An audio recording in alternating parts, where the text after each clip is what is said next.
This presentation is brought to you by Homeschoolers of Maine, also known as HOME. HOME's mission is to preserve, protect, and promote homeschooling in Maine, and has been offering guidance and support to homeschool families since 1990. The origin of Maine's homeschool law dates back to 1979. Several families that year wanted to educate their children at home and approached the Maine Department of Education to create guidelines for homeschool approval. Under the compulsory attendance law then, school boards approved individual homeschooling programs. Each district set up its own requirements, but school boards often denied approval simply because they were philosophically opposed to home education.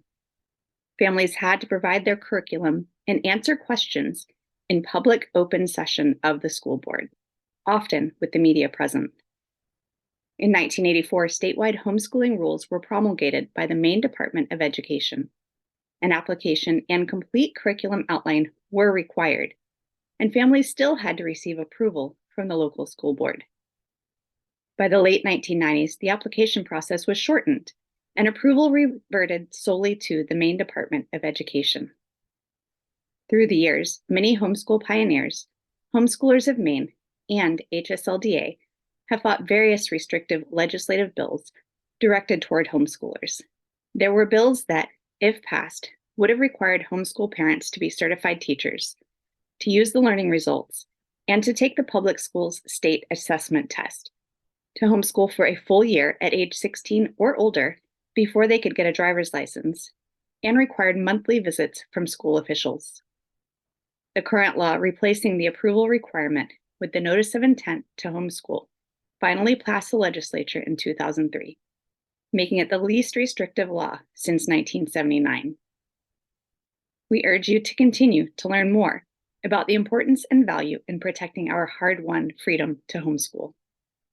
Homeschoolers in Maine can point you towards many resources to help. We are here today to take a look at the question, is school choice and its funding really a choice?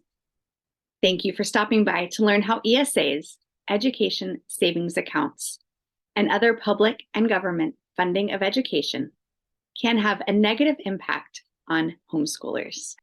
So let's begin with the question, what is an ESA? An ESA is an education savings or scholarship account.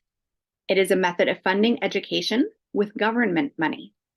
UNESCO, which is the United Nations Educational, Scientific, and Cultural Organization, according to their quality and inclusive education for all goal, would allow for government control of every educational option through regulations and accountability measures tied to public funding.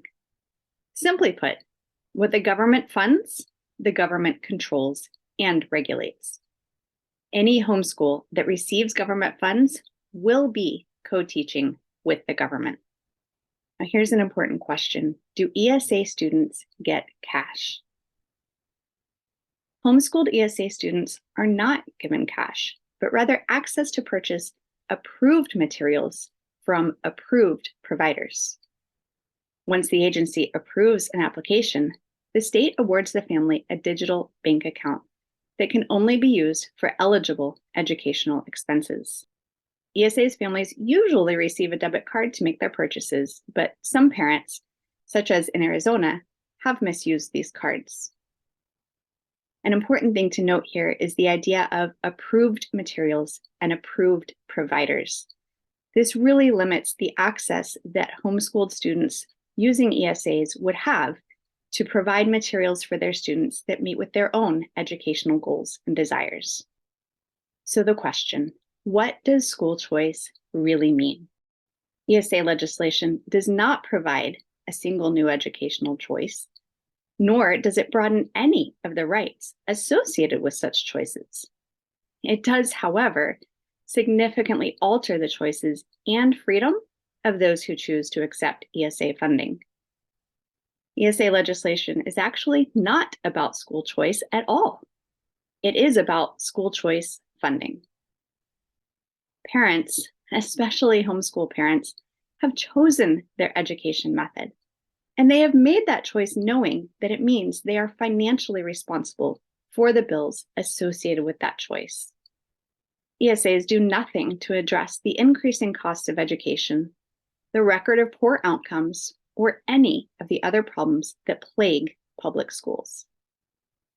Do ESAs fund students, not systems? In reference to parents pulling students from public schools with questionable morals, it was said that the proposed solution would, in essence, place all students, public, private, parochial, and homeschooled, into one system, a funded system, a system that would still be funded and controlled by the government. A homeschooled student who is enrolled in an ESA becomes a part of the system, and this results in the loss of parental control through regulations. The government simply must control everything that it funds, without exception. Is it really my tax money? Tax dollars have never been designated for personal, private use. Once taxes leave my hands, they stop being my tax money. When a homeschool family applies for an ESA, they increase the school district's tax revenue.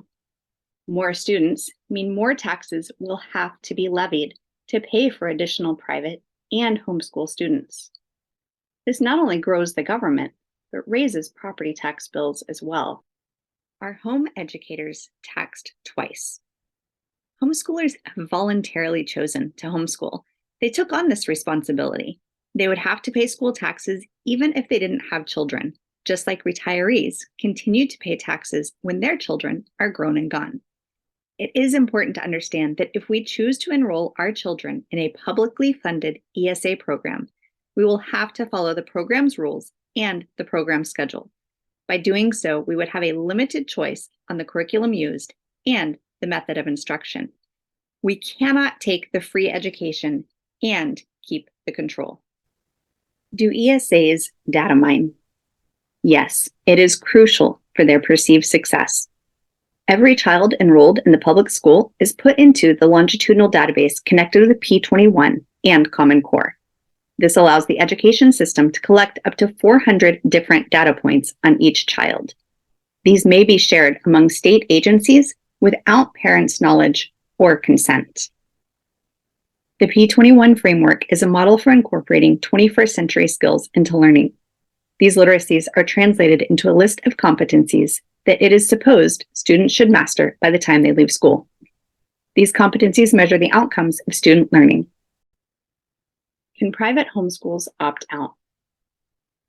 ESA proponents suggest that homeschoolers who don't want to take ESA money will not be forced to participate. While true on the surface, this evasive response is misleading at best. Most ESA bills do not distinguish between funded and unfunded homeschools. This means that the regulations which must be heaped upon the funded will also fall upon those who do not take the money. Passage of the ESA legislation is a backward step for homeschoolers. Do ESAs help special needs students? Families with special needs students who apply for ESAs will find that their ESA funding may not cover all of the expense of therapies, tutors, and assessments that their student may require. In Arizona, where ESA funding first became available only for special needs students in 2015, it became a way for public schools to offload their expensive IEP, or Individualized Educational Program, students. Once a parent committed to accepting ESA funding for a school year, they could not receive any therapy, classes, or assistance from their district public school for that year. Many special needs parents were unable to afford the cost of therapy and tutoring and were unable to help their students on their own. Do ESAs impact co-ops?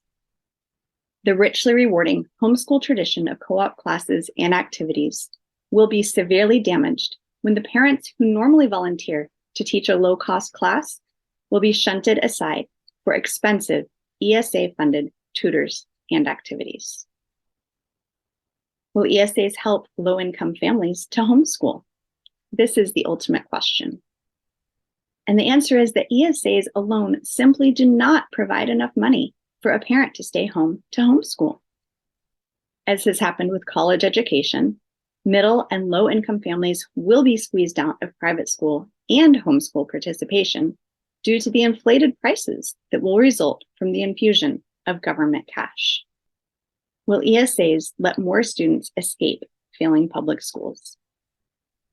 Statistically, a low-income or middle-class family who was unable to afford home or private school before the passage of ESA legislation is still unable to afford them after ESA passage. Because ESA legislation seeks to unite all forms of education into one system, there is no appreciable difference between forms. It truly represents an education monopoly where one size must fit all. Freedom and success are not gained by trapping more students in the system. In fact, ESAs create a greater number of cellmates.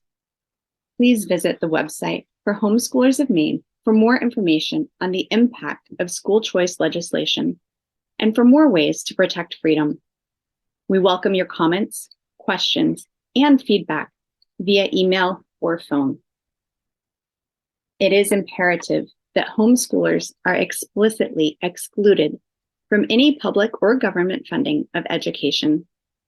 On behalf of Homeschoolers of Maine and homeschool families across our state, we thank you for your support.